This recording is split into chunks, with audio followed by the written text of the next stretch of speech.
Umaga ng June 11, 2024.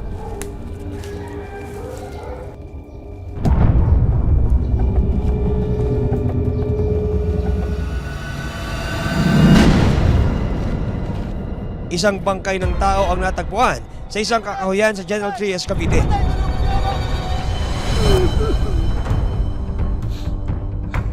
Nang makarating kay Lando ang balita, wala na siyang sinayang na sandali.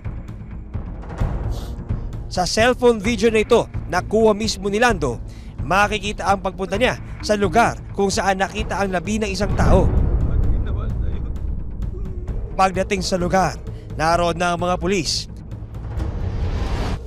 Sa loob ng masukal na parte ng gubat, dito na niya nakita ang bangkay ng isang tao. Padaanin niyo kami! Gusto ko mahawakan yung anak ko! Padaanin niyo ang anak ko!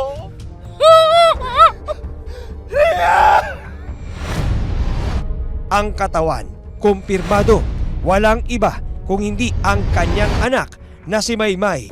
Sobrang sakit na ng hindi na normal ang isip ko, masama na isip ko kasi galit, tsaka sobrang ang pangit na ng pakiramdam ko. Bumuhos ang galit at hinagpis ni Lando at ng asawang si Laura sa sinapit ng kanilang 11 taong gulang na anak. Naghilipisay na po, hindi na napagsalita, nag-iyak na ng iyak. Sabi ko, ang sinisigaw ko talaga, magbabayad sila sa kanilang ginawang kasalanan. Anak ko, ba't ginawa sa'yo? Agad na sinimulan ng General Trias Cavite Police ang kanilang investigasyon. Tinatayang nasa 2 araw ng patay ang bata nang matagpuan sa kakahuyan. Base sa investigasyon namin na ang bata ho ay nasa decomposition stage na at hinihinala namin na 2 araw na ho itong patay doon.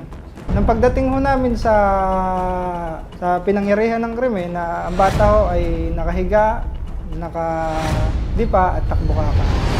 Hinihinalang ginahasa din ang Ang bata. kanyang pang-ibabang kasuotan ay bahagyang nakababa at ang kanyang pang-itaas na kasuotan ay nakaangat. Lumalabas na namatay ang biktima matapos siyang sakalin. Nung pagdating mo ng Soko, napansin nila na posibleng ang ikinamatay nitong bata ay ang pagsakal ho ng baging dahil marami hong mga baging doon sa lugar ho ng incident. Manipis ho na mga baging yon na nakapulupot ho sa leeg ng bata.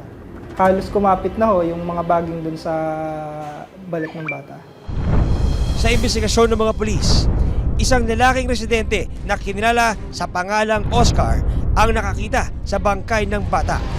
Pahayag ni Oscar sa mga otoridad, nagpunta siya sa loob ng kakahuyan para manguha ng mga labong sa kawayanan. May patay! May patay! Nakita ho ni Oscar yung bangkay ng batang babae. Tapos ho, humingi siya ng tulong sa mga kapitbahay at yung mga kapitbahay naman ho tumawag sa barangay.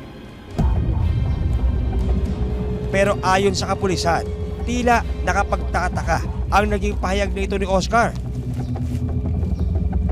May patay! May patay! At ano ang kinalaman niya sa pangyayaring ito?